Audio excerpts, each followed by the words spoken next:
Como é que vocês estão? Tão bem? Então vamos buscar de Deus nessa noite, porque Deus quer falar aos nossos corações ainda mais. Nós não podemos ser como aquela geração do passado que tinha medo de ouvir a voz do Senhor. É por isso que naquela geração passada, quando Moisés subiu ao monte, eles falaram: olha, Moisés, fala tu, e não Deus, para que não morramos. Porque eles temiam a voz de Deus, porque eles temiam a voz do Todo-Poderoso. Porque muitas vezes a gente está fazendo coisas que desagradam a Deus, e isso gera temor. Mas nem porque você está fazendo algo que desagrada a Deus, que você deve fugir da presença de Deus. Porque Jesus veio para nos dar um novo e vivo caminho. Amém, queridos? Jesus preparou um novo e vivo caminho para a gente. Nós queremos entrar nesse caminho nessa noite, amém? Então, poder sentar, Deus abençoe sua vida. Vamos aplaudir o Senhor mais uma vez. Eu queria de antemão saber quem está nos visitando nessa noite. Levanta suas mãos aí para a gente saber. Quem está nos visitando nessa noite, primeira vez que você pisa o pé aqui nessa igreja, levante aí rapidinho para a gente orar por vocês. Vem aqui à frente do altar. A gente normalmente ora por aqueles que estão nos visitando. Eu queria chamar todos que estão nos visitando aqui na frente do altar para a gente orar por vocês. Não precisa ficar com vergonha. Vai acontecer somente essa vez. Nas próximas vocês não precisarão vir aqui à frente. Mas a gente quer dar as boas-vindas para vocês, gente. Sejam muito bem-vindos. Que Deus possa falar com vocês nessa noite, não homem, mas Deus possa falar ao coração de vocês, e vocês possam sair dessa noite aqui com a direção assertiva da vontade de Deus para a vida de vocês, amém? Talvez se eu fosse na sua casa, você me ofereceria um copo de água, um minozinho, um cafezinho preto, né? E a gente aqui chama todos os visitantes que visitam a gente pela primeira vez, porque como é uma igreja muito grande, você não pode sair daqui e não receber esse calor de perto, esse amor, esse abraço, né? A gente é humano e a gente gosta de nos relacionar com as pessoas que chegam até aqui. Talvez se você chega e sai, você não tem como criar uma nova amizade. E você vindo até aqui, você indo para a salinha que você vai na estante para bater um papo, tomar um café, tomar uma água e depois ir para o culto, você pode a partir dali já criar um relacionamento com o homem ou com a mulher de Deus. E esse relacionamento pode te impulsionar a viver na presença de Deus. Amém? Repita comigo: eu não devo caminhar sozinho na presença de Deus. Feche seus olhos, eu vou orar pela sua vida. Pai, eu quero te agradecer pela vida desses visitantes. Nós louvamos o teu santo nome, Senhor, porque a gente crê que quem trouxe eles aqui foi o teu Espírito Santo. A gente acredita, Deus, que ninguém pode convencer o homem, Pai, senão o Senhor, o teu Espírito. Convencer o homem do juízo, do pecado, da justiça. E nós queremos abençoar todos esses visitantes, que cada detalhe dessa igreja, Deus, eles iam ver o Senhor. Pai, toda a estrutura que está aqui é para a glória de Deus. Tudo que nós vivemos aqui nesse lugar é para a glória de Deus. E nós queremos, Pai, abençoar o coração deles. Aqueles que talvez eles vieram aqui buscar como propósito. Talvez ninguém, o amigo dele não sabe, a família não sabe, mas dentro do coração deles existe um propósito. E eu quero orar nesse momento para que o Senhor contemple esse propósito. A tua palavra diz que o Senhor sabe, Deus, a palavra que vai sair da nossa boca, antes mesmo dela sair. O Senhor sabe a intenção do nosso coração.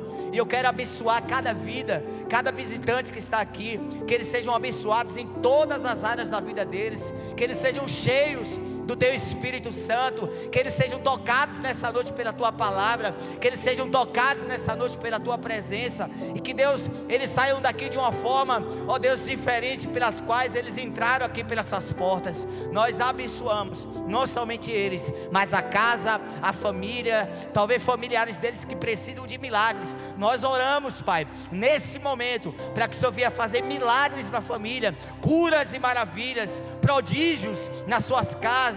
Talvez familiares que estão enfermos sejam curados agora, Pai, em nome do Senhor Jesus. Nós declaramos toda a falência de enfermidade e declaramos, Pai, a tua presença adentrando sobre os leitos, sobre a família, sobre as casas aqui representadas, em nome do Senhor Jesus, amém. E vamos aplaudir o Senhor bem forte pela vida deles.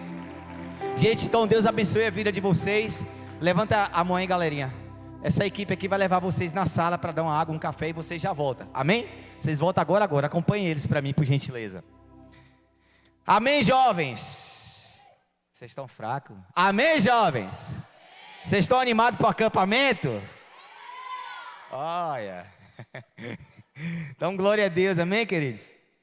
Então, uma boa noite a todos vocês, que Deus abençoe. Eu queria que você abrisse a palavra do Senhor aí no livro de Deuteronômio 34. Está depois de Gênesis e antes de Apocalipse, tá?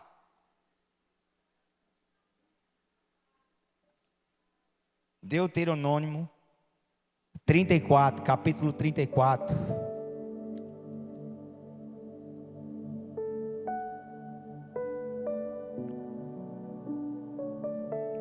A gente vai falar hoje sobre um novo caminho a trilhar, amém?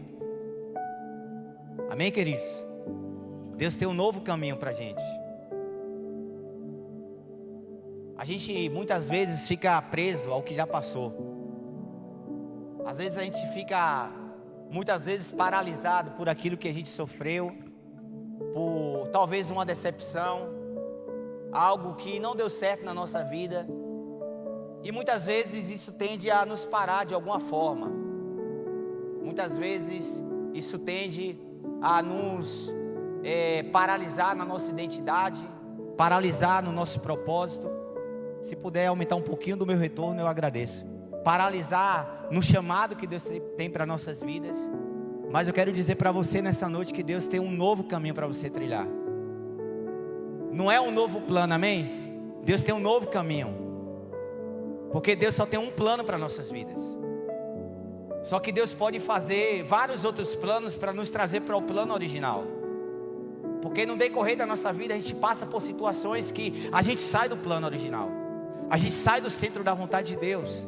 A gente sai dos trilhos que nós caminhávamos tão bem. É como se um trem fosse daqui para, sei lá, Tanquinho, em uma via reta e talvez tivesse uma curva indicando, e por algum momento a gente se distraiu, entrou na curva e não era para entrar. E aí agora lá na frente Deus tem que trazer um plano B, um C, ou um D, ou um H para te trazer para o plano A original dele, para a sua vida. Deus só tem um plano para a sua vida. Deus não tem planos de A a Z. Deus só tem um plano, plano A para a sua vida. Só que muitas vezes nós saímos dessa vontade de Deus, desse plano A, por causa de alguma coisa, por causa de algum sofrimento, por causa de alguma coisa que a gente passou. Mas nessa noite eu acredito que Deus vai estar nos direcionando através da sua palavra a trilhar esse novo e vivo caminho que Ele tem para nossas vidas. Lá em Deuteronômio, se quem já abriu, dá um glória a Deus, um amém. Dá um amém também. Amém, queridos. A partir do verso 1, a palavra de Deus vai dizer assim: E Moisés subiu das planícies de Moabe até o monte de Nebo, até o topo de Pisga, que está diante de Jericó. E o Senhor lhe mostrou toda a terra de Gileade até Dan, e toda Naftali, e a terra de Efraim, e Manassés, e toda a terra de Judá, até o mais extremo mar, e o sul e a planície do vale de Jericó, a cidade das palmeiras, até Zoar. E o Senhor disse a ele: Esta é a terra que jurei a Abraão, a Isaque e a Jacó, dizendo: Eu darei a tua semente. Fiz com que viste com teus olhos, mas não irás para lá.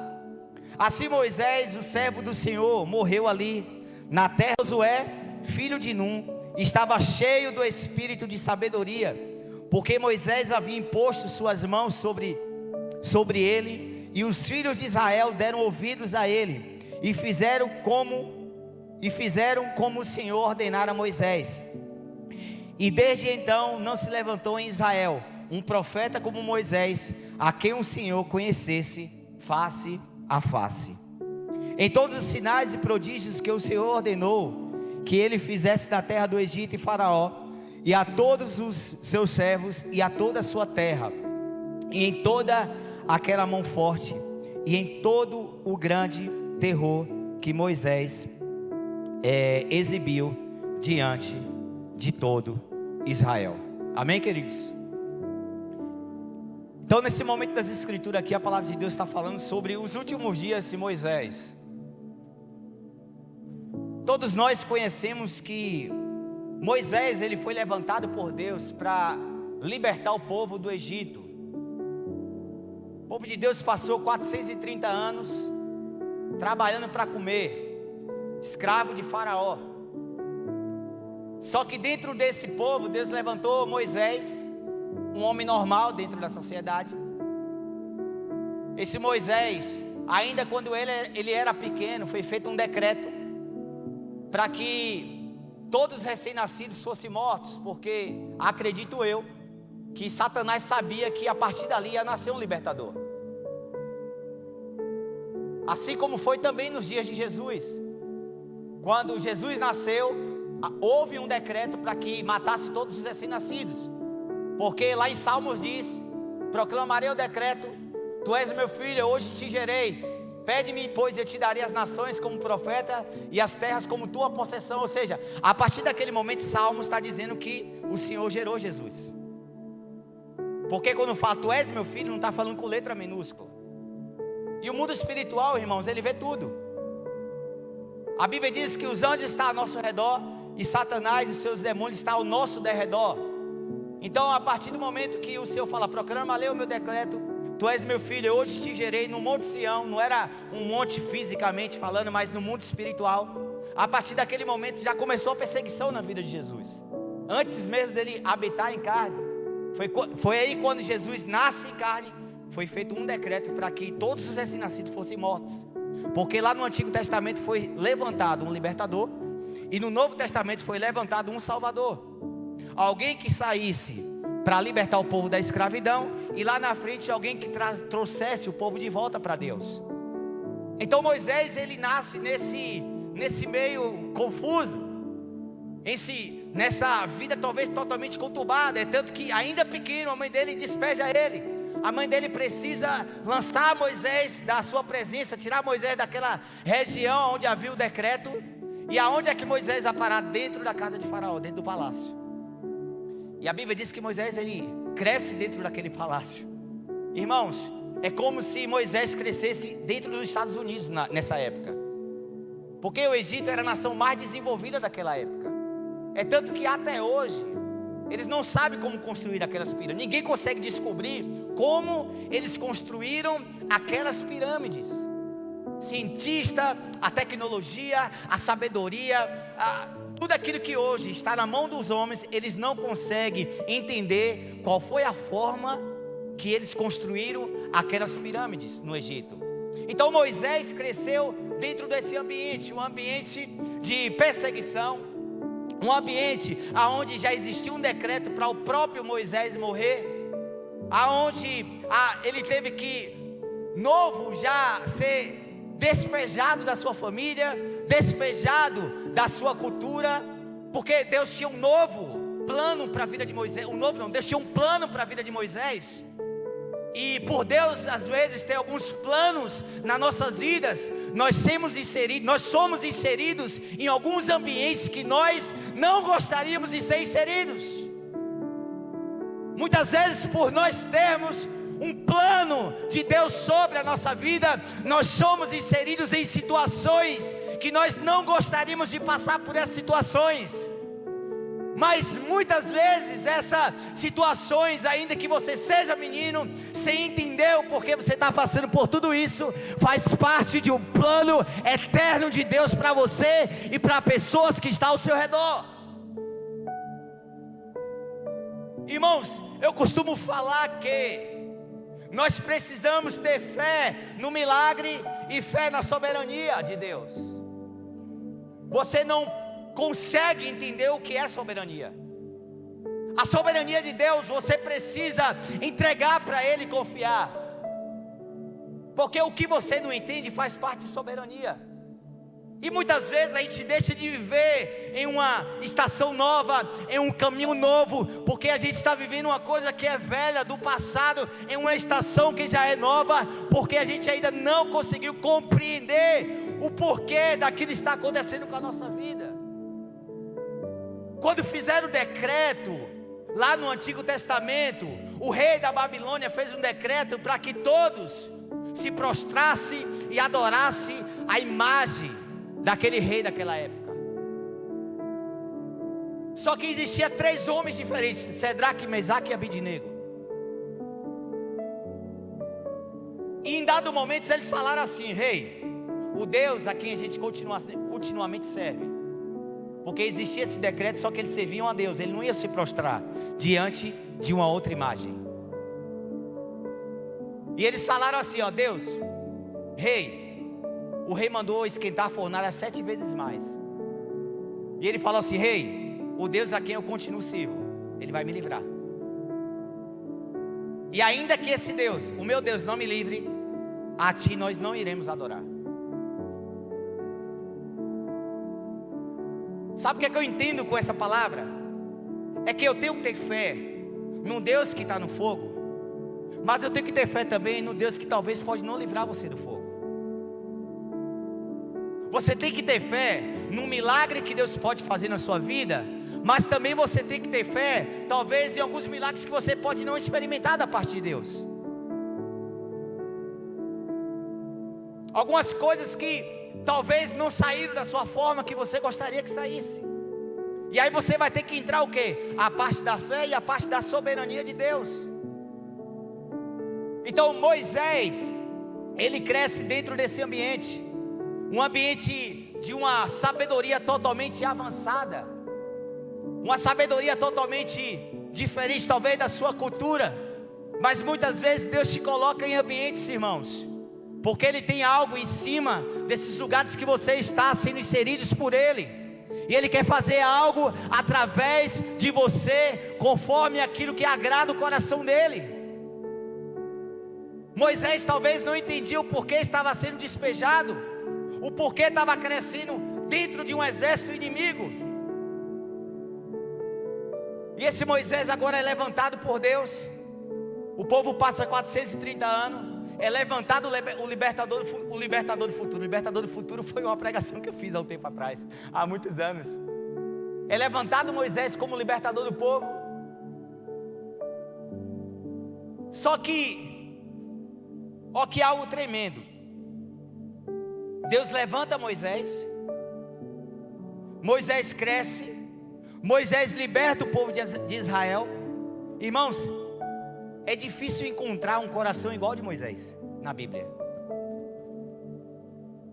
A gente olha para a Bíblia e a Bíblia diz que Davi era o segundo coração de Deus.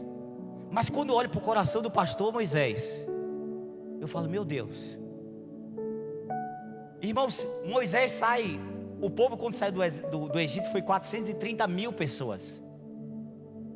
Talvez ao longo desse período na caminhada pelo deserto, e se multiplicou talvez para 1 milhão. Porque se tiver, exemplo, 100 mulheres, e essas mulheres engravidarem, em 1 ano já é 200 pessoas, 100 filhos e 100 mulheres. Imagine 40 anos no deserto. Então Moisés estava, vamos lá, supor, Moisés estava conduzindo ali 1 milhão de pessoas. Todos os dias Moisés tinha problema. Todos os dias as pessoas murmuravam. Todos os dias era briga.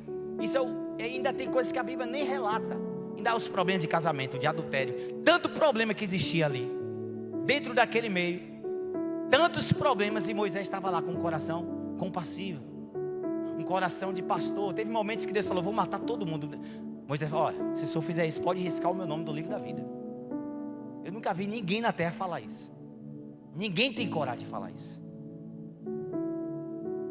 Mas a Bíblia diz que Moisés falava com Deus face a face. Moisés tinha um lugar no coração de Deus. Moisés sabia o que Deus iria fazer na vida daquele povo. E aí Moisés passa por toda essa situação.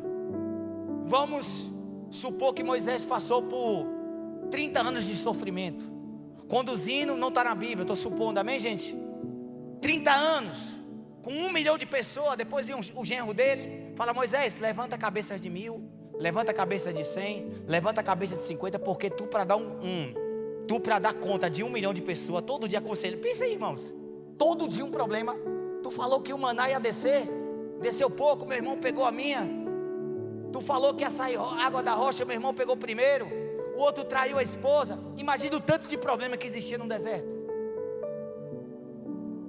E Moisés lá com o coração de pastor, porque existia um propósito no coração de Moisés e de Deus para Moisés, que era libertar o povo e levar o povo em direção à terra prometida. Mas teve um determinado momento que Moisés, ele passou dos limites, talvez por não ter uma emoção totalmente estabilizada. Ele feriu a rocha e não era para ferir a rocha.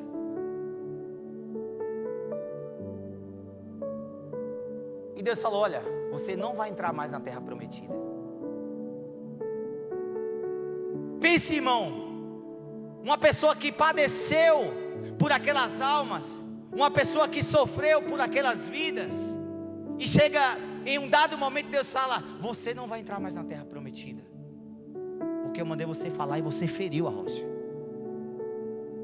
Repita-se comigo: todo líder tem que ter a emoção estruturada. Um líder sem emoção estruturada é um líder derrotado. A gente tem que viver uma vida inteira, irmãos, com as nossas emoções equilibradas. Porque por um descuido, Moisés deixou de entrar na terra prometida. Por um descuido, uma pessoa pode matar a outra. Por um descuido, você pode jogar todos os planos que Deus tem para a sua vida fora. Por um descuido, você pode murmurar contra Deus e jogar fora tudo aquilo que Deus prometeu para você por causa de uma situação ruim que você está vivendo. Então, se você veio aqui nessa noite, você precisa suportar as aflições que você passa. Você precisa se manter vivo no propósito que Deus tem para você, independente do que você está passando.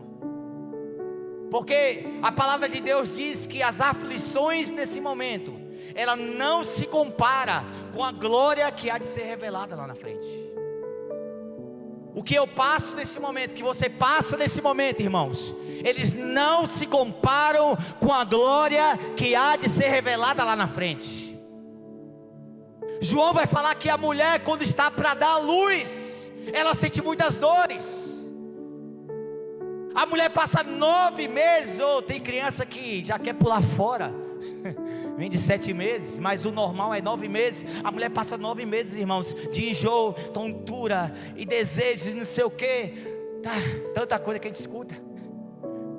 Mas, irmãos, toda aquela dor, tudo aquilo que ela passou na gestação, talvez um trabalho de parto de 12 horas de sofrimento, quando ela olha para a criança, ela fala: valeu a pena todo o sofrimento que eu passei.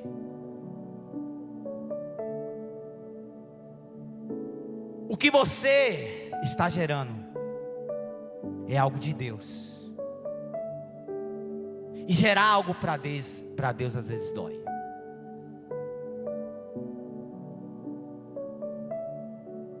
Gerar algo para Deus vai exigir muito da gente. Mas se nós entendermos o que nós estamos gerando, nós iremos acessar as portas que nos esperam para viver um novo e vivo caminho.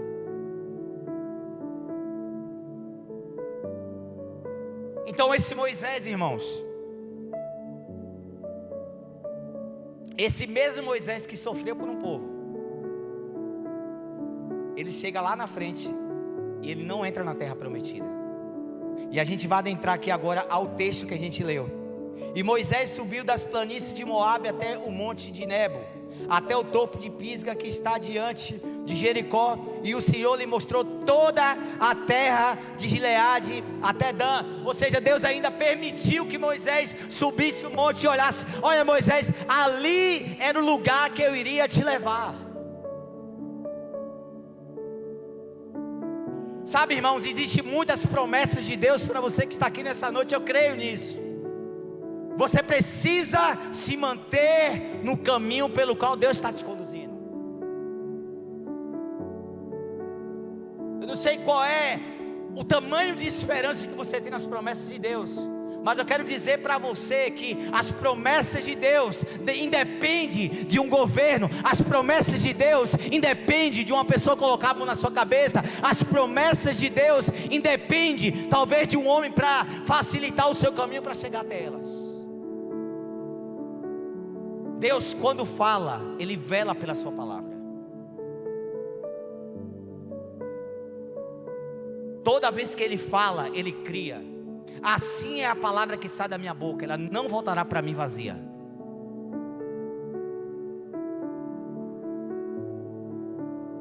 Só que a gente é imediatista, a gente quer ver tudo rapidamente formado.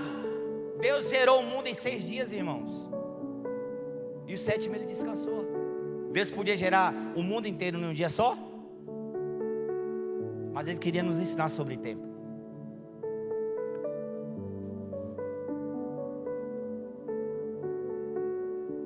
Eclesiastes 3, há um tempo para todas as coisas, todo propósito debaixo do céu há um tempo. Há tempo de rir, tempo de chorar, irmãos. Há um tempo de espalhar pedras, e há um tempo de juntar pedras. Há um tempo de abraçar, e há um tempo de sair. Sabe por que Eclesiastes está nos ensinando isso?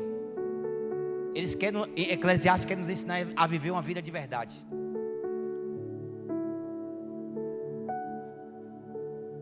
Porque Deus só pode mudar quem a gente verdadeiramente é, não quem a gente finge ser.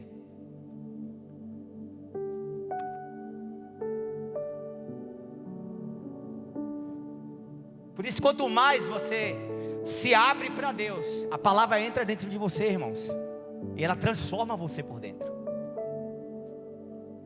Lá em 2 Crônicas 34, foi levantado um rei Josias. Quantos aqui sabem essa história? O rei Josias foi levantado para restaurar a adoração de Israel.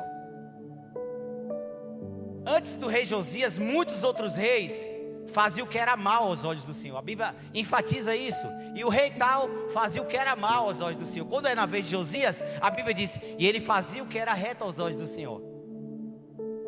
Ele começou a governar, irmãos, com 8 anos de idade. Pasme. Governo não tem a ver com idade, tem a ver com mentalidade. Tem muita gente que é velho e parece que tem 12 anos. Tem muita gente de 12 e parece que tem 34. Porque governo não tem a ver com idade, é mentalidade. Ele começou a reinar, está na Bíblia, irmãos, com 8 anos de idade. 8 anos de idade, Josias começou a reinar. E ele tinha um propósito para trazer um novo caminho para Israel, para Judá. Qual era o caminho? Restaurar a verdadeira adoração naquele povo. Porque os antigos faziam o que era mal aos olhos do Senhor. Ou seja, eles adoravam outros deuses, eles faziam imagens de esculturas, e eles começaram a adorar outros deuses, fazendo aquilo que é mal aos olhos do Senhor. E aí Deus levanta um menino para restaurar a adoração, um menino para trazer um caminho novo para ser trilhado por aquela nação, Judá. E eles começam a buscar o Senhor. A Bíblia diz: Josias começou a buscar o Senhor. Ele começou a buscar a presença de Deus. E a Bíblia diz que quando eles foram reparar o templo fisicamente, como se fosse um templo desse, eles acharam o livro da lei. No meio dos destroços, no meio da bagunça, o livro da lei estava esquecido pelos pais. E eles encontram, eles levam esse livro até o rei. Quando eles entregam o livro da lei, que é a Torá, que é os primeiros 5 livros da Bíblia, chamado Torá. Quando eles entregam o livro da lei, sabe o que é que o rei faz? Ele rasga, como sinal de humilhação.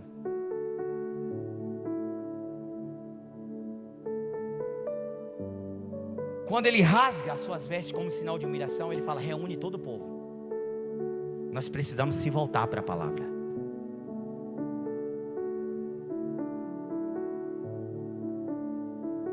Porque não existe, irmãos, um avivamento. A gente tanto fala em avivamento, e ele não pode ser produzido pelo homem. Nenhum avivamento é produzido pelo homem. A gente vai já orar aqui 24 horas que o avivamento vai vir. Pode não vir. O avivamento faz parte de uma soberania de Deus. Porque o povo murmurava no deserto e a glória de Deus estava lá no deserto. O povo fez até bezerro de ouro. Deus velava pela sua palavra, a nuvem de dia e a coluna de fogo de noite. A Bíblia diz que nós, ainda que nós sejamos infiéis, Ele permanece fiel. Então lá no livro de Crônicas vai falar sobre isso, sobre a restauração do templo. O templo é quem, gente? Nós. A palavra precisa entrar em nós para nos transformar. Não dá para a gente ouvir a palavra de Deus todo dia, irmãos, e não ser transformado por Ele. Amém, queridos? Vamos aplaudir a Jesus por isso.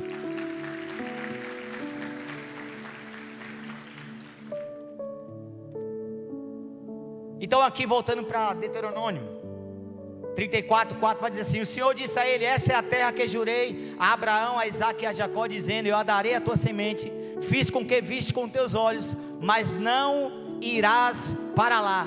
Irmãos, qualquer um na sua sã consciência, sabendo que não ia entrar na terra prometida, iria deixar o povo para lá. Não quero conduzir mais ninguém. Sim ou não?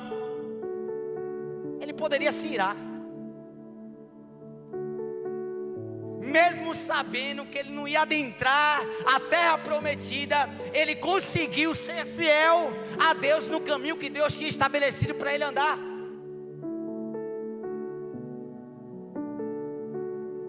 O que é que nós aprendemos com isso aqui, irmãos? O que é que nós aprendemos? Que existem caminhos a ser percorrido, preparado para o Senhor, para nós, para que o fim dele venhamos cumprir o nosso propósito. A palavra de Deus diz lá em 2 Timóteo 4:7: combati o bom combate, terminei a carreira, guardei a fé. Irmãos, tem um combate, tem uma carreira, e dentro disso tudo, o que é mais importante? Guardar a fé. Porque você não pode entrar em lugares novos em Deus perdendo outras coisas.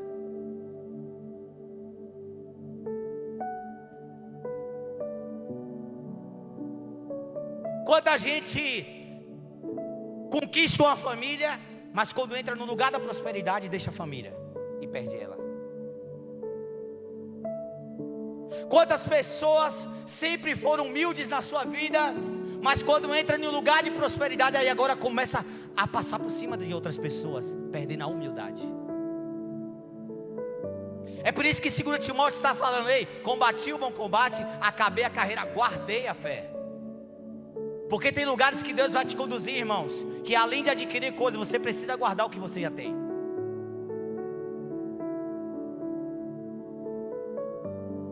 Guarda o que tem, para que quando chegar aquele grande dia, a gente não seja, talvez, a gente não perca a nossa coroa. A gente tem que guardar ela. Amém, jovens? Amém? Repita comigo: tem lugares em Deus que eu vou entrar, que eu vou conquistar, mas eu não posso perder o que eu já recebi na outra estação. Vamos aplaudir Jesus por isso, bem forte, que eu quero que vocês preguem comigo nessa noite. Amém, queridos? Então é uma questão, irmãos, de maturidade, trilhar o caminho pelo qual o Senhor preparou para que andássemos nele, sem se desviar, mesmo que em si a gente não venha usufruir daquilo que nós estamos cooperando.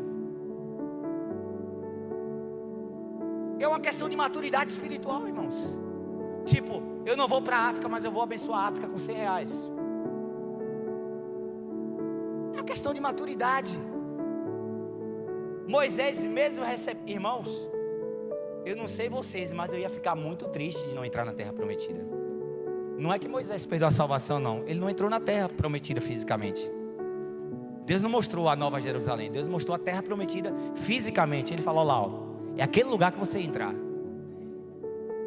Eu não sei como era, se tinha os cachos de uva, diz que manda leite e manda mel. Não sei se já viu o mel de longe, as abelhas voando. Tô brincando, gente. Mas irmãos, pense aí, Deus te mostrar algo. Isso é terrível. Deus falar, era para você estar lá.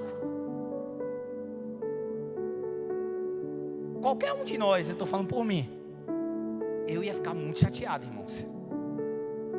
Muito chateado, muito arrependido, muito frustrado. E tem coisas que a gente faz no passado que Deus perdoa, mas as consequências às vezes ficam no presente. E existe tempo para essas consequências serem tratadas em nosso coração.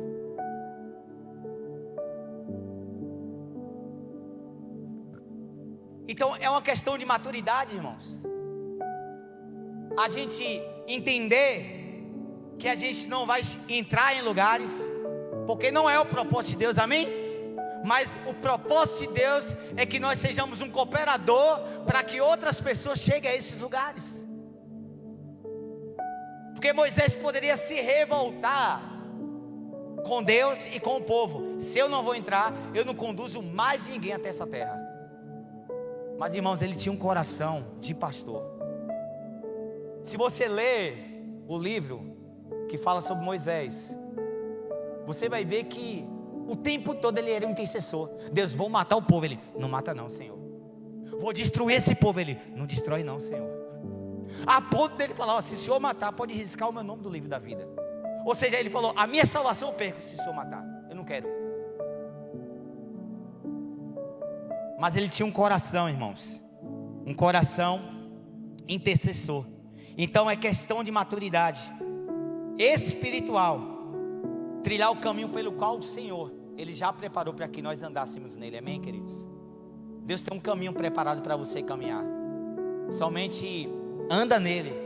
Não se desvia nem para a direita, nem para a esquerda. Fica firme, porque nesse caminho você vai ouvir vozes de amigo, você vai ouvir a voz do professor, você vai ouvir voz de familiar. Irmãos, a voz do Senhor, ela precisa ser maior em nossos corações. E a voz do Senhor não faz a gente ser rebelde a ninguém. A voz do Senhor faz a gente ser obediente aos pais, às autoridades, às pessoas. Mas existem vozes que chegam até nós, nos nossos ouvidos, que é para nos tirar do caminho. A gente olha lá para Gênesis. Deus já tinha falado com Adão. Adão, não é para comer do fruto da árvore que está no meio do jardim. De todo o ambiente você pode comer, que não é maçã, irmãos. A Bíblia não diz que é maçã, que a gente sempre associa a maçã, né? Eu nunca li nenhuma Bíblia que fala de maçã. Mas o fruto, fala de um fruto. Mas o que está em jogo não é o que ele comeu, é o ato de desobediência. É por isso que pouco importa o que foi mordido. Porque o que gerou consequência foi a desobediência que lançou o homem para fora do ambiente de Deus. Aí Deus falou com Adão. Aí a serpente chega lá. É verdade, Eva, que Deus disse? A serpente começa a lançar o que? Dúvida. Ela já tinha um caminho a percorrer, que era o caminho o quê? De crescer e multiplicar, regar a terra. Mas entrou uma voz de quê? Dúvida. Como é que eu vou ter dúvida daquilo que Deus já falou? Se Deus falou que se eu comer eu morro, se eu comer eu morro. Irmãos, não existe dúvida quando se diz respeito àquilo que é imutável. Se Deus falou assim, honra teu pai e a tua mãe, para que te prolongues os teus dias na terra, não existe dúvida nisso. Se você honrar pai e mãe, seus dias irão se prolongar na terra. Quantos meninos a mãe falou, filho, não vá para essa festa? O filho, ô minha mãe, eu vou. A mãe estava no coração, que Deus sabe o que faz. A mãe estava no coração apertado para o filho não ir para a festa. O filho foi e não voltou mais, morreu. Aí se seguisse o que a Bíblia está dizendo, honra o pai, honra a tua mãe. Como é que você honra alguém? Obedecer. Você não honra levando a água às vezes, não. Porque se você levar água e não honrar obedecendo, aquela água é vale de nada. Você dá mais trabalho do que pegar água para ele. Como é que você honra seu pai e sua mãe? Obedecendo a ele, o que ele te fala. Ele tem mais experiência do que você. Ele já viveu coisas que você ainda vai viver. Então tudo que ele fala não é algo que é fictício, não, é algo que foi talvez da vida real dele. Amém, queridos? Todos estão entendendo até aqui? Então o Senhor disse para ele: esta terra que prometi sob juramento a Abraão, a Isaque e a Jacó, quanto lhes disse, eu a darei a seus descendentes. Permiti que você a visse com seus próprios olhos, mas você não atravessará o rio, não entrará naquela terra. Porque, irmãos, entenda, existe um caminho a trilhar, e só que esse caminho de Deus a trilhar tem limites. Eu não posso sair por aqui falando: ai meu Deus, Deus falou comigo que eu tenho que pregar em todas as nações, sair por aí viajando. Não, irmãos. Às vezes o propósito de Deus é o cara pregar aqui em feira. Às vezes seu propósito é pregar na sua casa, na sua família. Às vezes seu propósito, esse caminho a trilhar, é que você cuide tão bem da sua casa como você cuide das coisas do Senhor. Porque a gente entende aí pelo caminho mais difícil. O Evangelho, ele é o caminho que nos trouxe uma leveza. A palavra de Deus diz que o jugo dele é suave e leve, irmãos. Por que o Evangelho às vezes se torna pesado para a gente? Porque a gente está querendo carregar um fardo que não é nosso. Amém, queridos? Então, você tem um caminho a percorrer. Você deve andar na sua fileira. Existe um propósito. Ó, irmãos, cada um que está aqui, Deus tem um propósito desde quando você nasceu. Lá em Salmos vai dizer que antes que nós nascesse, está falando de Davi, ainda quando o corpo de Davi estava em formação no ventre da mãe, o Senhor já tinha contemplado Davi, e o Senhor escreveu no livro dele todos os dias de Davi. Ou seja, Deus vai fazer um caminho novo a cada dia, ou esse caminho já está traçado por Deus? Ele está traçado por Deus. E cada um de vocês que está aqui, não pasme, tem um propósito de Deus na sua vida. Por mais que você se sinta pequeno, por mais que você se sinta pecador, existe um propósito de Deus na vida de vocês. E se vocês, irmãos, sabe qual é o perigo disso? E às vezes Satanás luta para que você fique lá no caminho passado e não venha para esse novo caminho.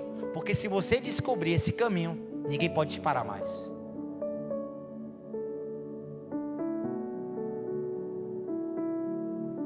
Aí você vai viver o que está lá, escrito na palavra dele, não sei se é Hebreus,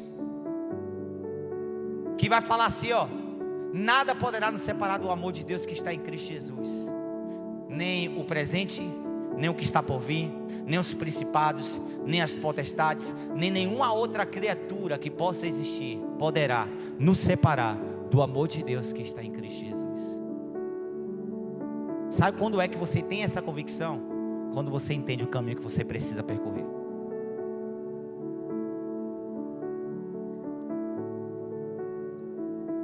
Deus quer tirar pessoas, irmãos, de caminhos passados.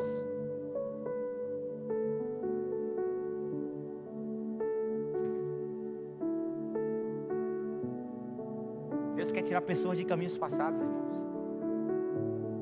Sabe? Você está olhando o retrovisor, não está tendo uma amplitude daquilo que Deus quer te mostrar, quando na verdade você precisaria olhar para frente, o seu para-brisa. Porque a Bíblia diz que nada pode nos separar do amor de Deus que está em Cristo Jesus, nem o presente, nem o porvir. Mas a Bíblia não fala do passado. Porque muitas vezes o que paralisa a vida de um homem e de uma mulher é o passado. A condenação, ficar se martirizando, pecados que foram cometidos em 2002, até hoje você está pedindo perdão a Deus. Deus lembra daquele dia, 2022. A palavra de Deus diz: olha, dos seus pecados eu não me lembro mais. Eu lanço no mar do esquecimento. Está na palavra. Por que Deus fala isso, irmãos? Para tirar um fardo da gente. Porque senão a gente anda o tempo todo sendo acusado, sim ou não?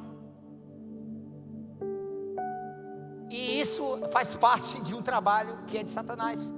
A Bíblia diz que ele nos acusa de dia e de noite.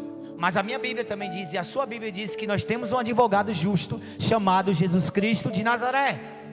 E a Bíblia diz também que o Espírito Santo, ele geme com gemidos inexprimíveis diante de Deus, intercedendo para Deus, diante das nossas aflições, que muitas vezes a gente não consegue ou não tem capacidade de expressar a Deus aquilo que nós estamos sentindo.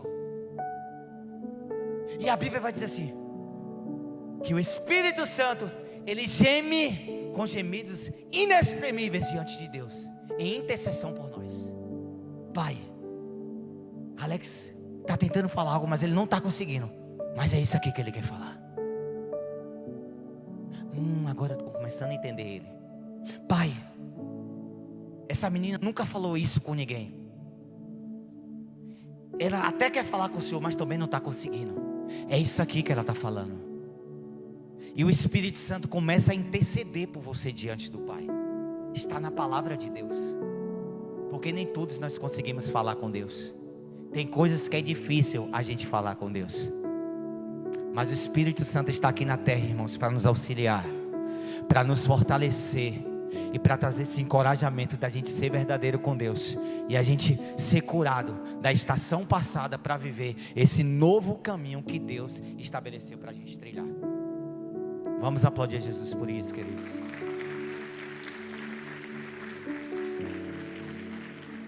Vocês estão entendendo até aqui, gente? Às vezes eu gosto que vocês interajam comigo no culto, mas às vezes quando vocês estão aí caladinho, é porque a palavra está mexendo lá dentro. Porque muitas vezes a transformação vem, não é com a tampa voando, é a gente descendo para baixo. Não é a gente pulando e gritando, é a gente saindo daqui, tendo um entendimento daquilo que foi pregado. Amém, queridos?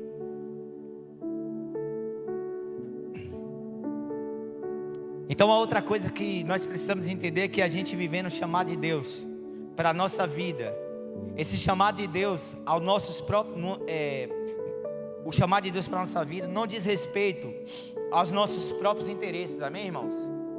O chamado de Deus, repita assim, o chamado de Deus para a minha vida, esse caminho a trilhar, não tem a ver com os meus próprios interesses, amém? Ainda que nossos sonhos estejam misturados com os sonhos de Deus, existe um interesse maior da parte de Deus para nossas vidas. Porque muitas vezes eu fiz coisas que eu não gostaria de fazer. Eu não falo coisas ruins, falo coisas boas, mas eu fiz porque existia um chamado, uma incumbência em mim, e eu tive que obedecer ao Senhor para realizar isso. Então não é nosso próprio interesse, que às vezes nem sempre a gente está com vontade de pregar, nem sempre a gente está com vontade de orar pelo irmão, mas tem que orar porque existe um interesse maior, que é o interesse de Deus na nossa vida. Às vezes nem sempre está com vontade de vir para o culto, mas você chega aqui, Deus vai, trabalha em você, irmão. Você sai daqui renovado, fala, no próximo eu não perco. Mas às vezes nem sempre está com vontade, porque é humano. A gente às vezes está lá com aquele fogo no nosso coração. Hoje nós queremos a glória de Deus, e às vezes a gente fala, poxa, hoje eu queria ficar em casa, assistir um filme. E não tem nada de errado nisso, irmãos. A gente precisa tirar esse fardo das nossas vidas. Fala assim, viver uma vida comum e santa também glorifica a Deus. Amém, queridos? Então, a gente vivendo o chamado de Deus para nossas vidas, e Moisés estava vivendo o chamado de Deus, não diz respeito aos nossos próprios interesses, mas diz respeito ao que estamos contribuindo para um propósito maior, que é o que Deus está fazendo na terra, irmãos. A gente olha para a vida de Moisés, talvez para Moisés no meio do caminho não tinha mais interesse para ele, porque ele não ia entrar na terra prometida, mas ele não vivia uma vida com base nos seus próprios interesses. É por isso que há tempos atrás eu falava, jovem, a primeira oração que você deve fazer, gastar tempo com Deus, é perguntando, Deus, o que o Senhor tem para fazer na minha vida? O que o Senhor quer de mim? Mas isso não é uma oração de quarto não, irmãos.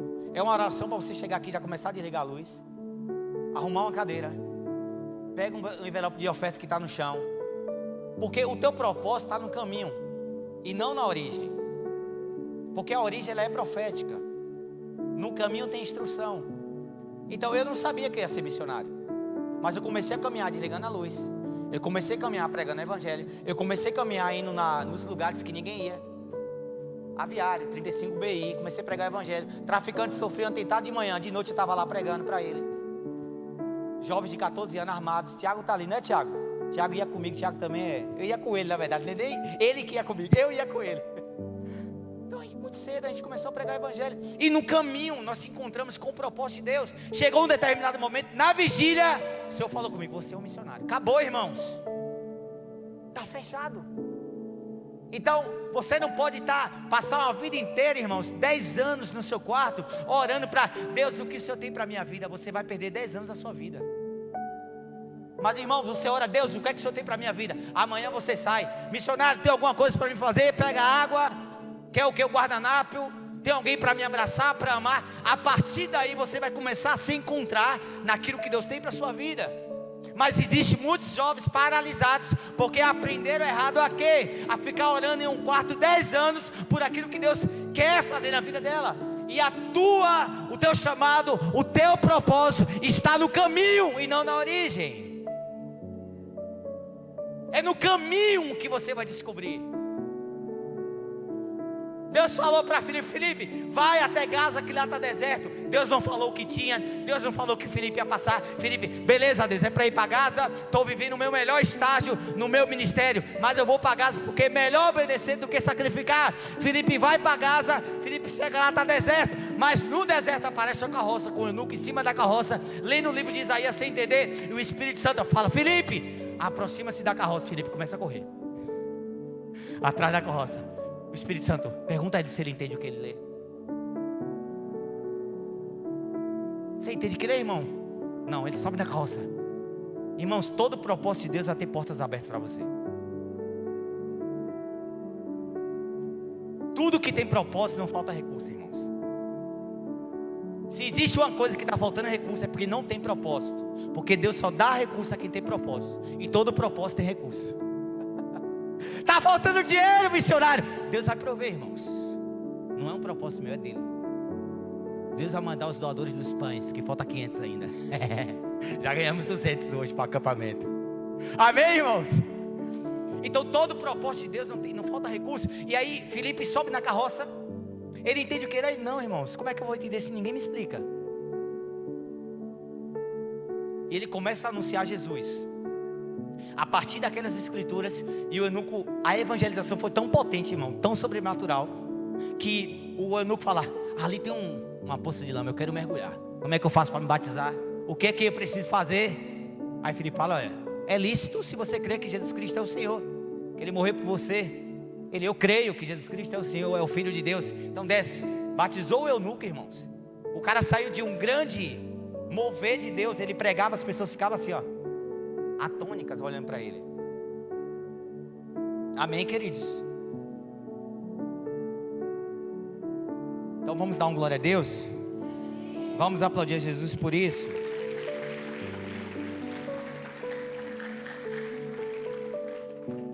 A palavra de Deus diz lá, eu queria já chamar o louvor, para parecer que está acabando. Pois os meus pensamentos não são os pensamentos de vocês, amém? Nem os meus caminhos são os meus, nem os seus caminhos os meus caminhos, declara o Senhor. Os seus pensamentos não são os nossos pensamentos, os seus caminhos não são os nossos caminhos.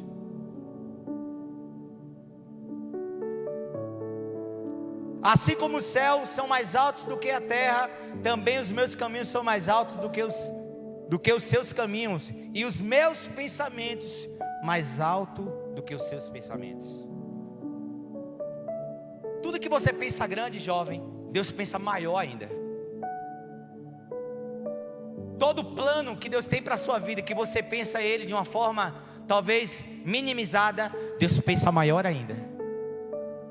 Talvez no seu coração você fala: eu quero ganhar meu pai e a minha mãe para Jesus. E lá no pensamento do Senhor fala: eu quero fazer com que você ganhe seu pai, sua mãe, sua escola e o seu bairro. Talvez o seu pensamento é um pensamento humilde: pai, eu quero ter um Fusca. Os pensamentos do Senhor estão lá: eu vou te dar um Jetta. Poucos jovens acho que conhecem o que é Jetta. Por isso que não deram glória a Deus. Eu vou te dar o Corolla. Dá o glória a Deus, irmão. Vocês conhecem o Corolla? O Jetta vocês não conhecem não, né? Conhecem? Alguns conhecem. Amém, irmãos? Eu estou fazendo isso uma analogia aos pensamentos que são do Senhor para nossas vidas. A gente não está aqui apegado a bens materiais, amém, irmãos? Existe o bem mais precioso que é Jesus Cristo de Nazaré, que é a presença dEle. Então a gente vivendo o chamado de Deus para nossas vidas, não diz respeito ao nosso... não, isso aqui eu já li. A nossa vida nas mãos de Deus é um propósito. Repita-se comigo: a minha vida na mão de Deus é um propósito que se junta com vários propósitos que juntos cumprem um único propósito, que é estabelecer aquilo que está no coração de Deus na terra. Várias pessoas aqui nós temos. Qual o nosso único propósito aqui? Adorar o Senhor juntos, buscar a sua face, ouvir a sua palavra. Mas cada um de nós temos um chamado individual. Um vai ser pastor, o outro missionário, um vai ser médico, o outro doutor, um vai ser empresário, vai ter várias redes de supermercado. Fazendo analogia, amém, gente? Não estou aqui, eis que o Senhor te diz não. Tem que trabalhar, orar, estudar, respeitar pai e mãe, obedecer o pastor, amém? A mim também, não seja rebelde não, está repreendido. Mas cada um de nós entenda que você vai glorificar a Deus naquilo que Deus tem para você, sabe? A gente precisa quebrar com muitos padrões de religiosidade, sabe? Porque você pode ser um empresário que glorifica a Deus na terra. Você pode ser um médico que glorifica a Deus na terra. Você pode ser uma advogada ou um advogado que glorifica a Deus na terra. Você pode ser um empresário diferente de todos os outros empresários, porque o povo de Deus tem que ser diferente na terra. Talvez você chega na sua profissão, só tem pessoas arrogantes, mas você cheia do Espírito Santo, você vai atender uma paciente com a maior calma, e ela vai achar estranho: tem alguma coisa errada nessa mulher. Ai, tua calma me dá agonia. Aí você vai falar: é o Espírito Santo. Aí você vai começar o quê? A testemunhar daquilo que você vive no seu trabalho. Você está se tornando o quê? Uma testemunha de Cristo. Amém, queridos? Porque existem muitos pregadores que não são testemunhas, mas toda testemunha é um pregador. Porque você prega com a sua própria vida, ainda que não fale nenhuma palavra.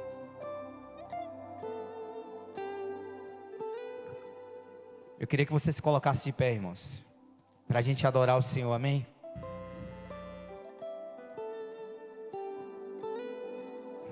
A palavra de Deus diz aqui em 1 Coríntios 3,5: afinal de contas, quem é Apolo? Quem é Paulo? Apenas servo, por meios dos quais vocês vieram a crer, conforme o ministério que o Senhor atribuiu a cada um deles. Paulo e Apolo. Eu plantei, Apolo regou, mas Deus é quem faz crescer. Quem é o missionário Alex? Quem é os levitas? Se Deus não vir, se Deus não visitar o seu povo, quem é um homem que vai transformar o coração de vocês? Nenhum homem. Então, irmãos, a gente tem um exemplo muito grande de alguém que trilhou um caminho que Deus estabeleceu para a vida. E você vai sair daqui dessa noite convicto do caminho que Deus tem para você trilhar, amém? Esse caminho, irmãos, não quer dizer que vai ser tudo bom, não quer dizer que você não vai passar lutas, não quer dizer que você vai passar dificuldades, mas em todo tempo Deus vai ser com você.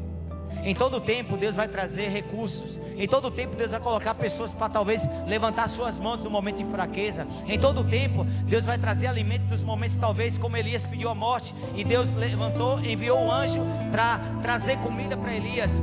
Deus vai levantar pessoas para ajudar você a se sustentar no caminho em determinados momentos, assim como Ele fez com Abraão. Abraão em determinado momento subiu o cume do monte, os seus braços estavam pesados, Arão e o sustenta os braços de Abraão. Irmãos, Só depende de nós chegar ao lugar que Deus já estabeleceu para nossas vidas. E eu quero te incentivar a buscar esse caminho.